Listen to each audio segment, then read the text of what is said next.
Hello everyone! Welcome back sa aking YouTube channel. For today's video, may isi-share ako sa inyong earning application na kikita ka ng 9 pesos to 300 pesos above. Ang earning application na ito ay Cash Giraffe. Pinapareview po ito ni Raymart Domondon. Sabi niya po dito, legit daw po yung Cash Giraffe. Kaya yung gagawin ko ngayon is magla-live cash out para malaman natin kung legit nga ba or fake. So kung ikaw ay interesado sa video ito, panoorin mo ito hanggang sa dulo. So wag na nating patagalin guys, i-open na po natin ang Cash Giraffe.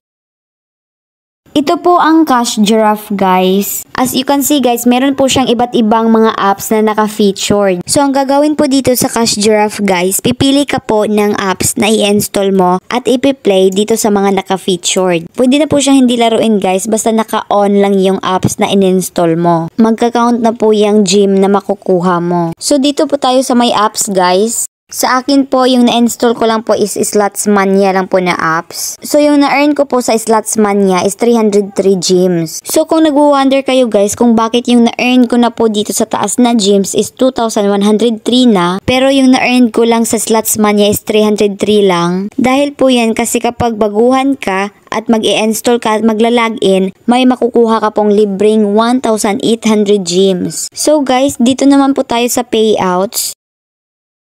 So guys, ito po yung mga special offers sa Cash Giraffe. Meron po tayong Netflix, Nike, Shopee, and Amio. Di ko alam kung tama ba pagkabigkas, basta Amio. Pwede nyo pong makash out yung gem nyo dito. Same amount lang din po doon sa minimum na binibigay niya dito sa Cash Giraffe. So ayan, punta po tayo sa more payouts para malaman po natin kung ilan yung mga amount na pwedeng makash out dito.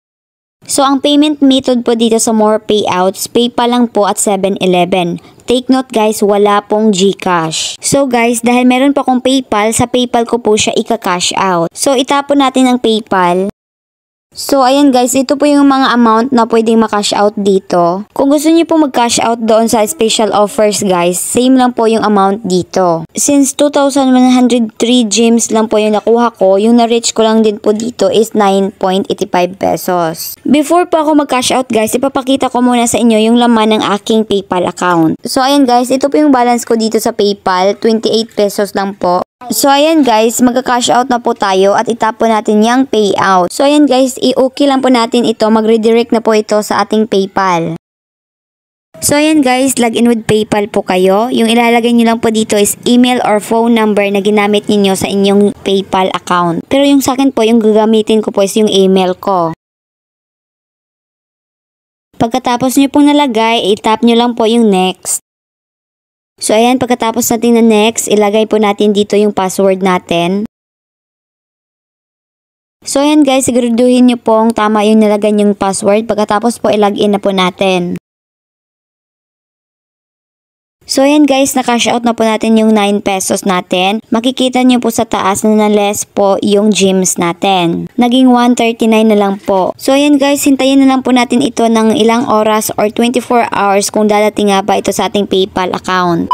Hello guys, welcome back. After 3 days guys, yan pa rin po yung laman ng aking PayPal account. Hindi ko lang po siya hinintay ng ilang oras or 24 hours, 3 days ko po siyang hinintay. Sad to say guys, hindi po dumating yung kinash out ko. So ang masasabi ko po sa review ito, hindi po ako sure na legit ba or fake itong apps na to. Kasi guys, bakit hindi ko siya masasabing fake? Kasi meron din po kasing nakapag-cash out daw dito. Dumating daw po yung sa kanila yung kinash out nila. Kagaya po nung nagpa-review po nito. Hindi ko din po siya masasabing super legit guys kasi nag-try naman ako, nag-cash out ako pero hindi po siya dumating. Kung hindi niyo po gustong magaya sa akin yung na-experience ko, mas better po na wag na lang po kayong mag-install. Pero kung gusto niyo pa rin itry yung Cash Giraffe at baka gagana po yan sa inyo, mas maganda po yun. Ilalagay ko na lang po yung link sa mga gustong mag-install nito sa comment section. So it's up to you na po talaga guys kung mag-install kayo nito or hindi. Baka po kasi ako pa yung masisi. Lahat pong pinakita ko po sa video ito, based po ito sa mga na-experience ko guys ha. So yun lang po guys, sana nakatulong po ako. Huwag niyo pong kalimutan na mag-subscribe at i-click yung notification bell para updated ka pa rin sa mga susunod kong i-post na mga videos. Salamat din po sa mga sumusuporta sa akin. God bless you all.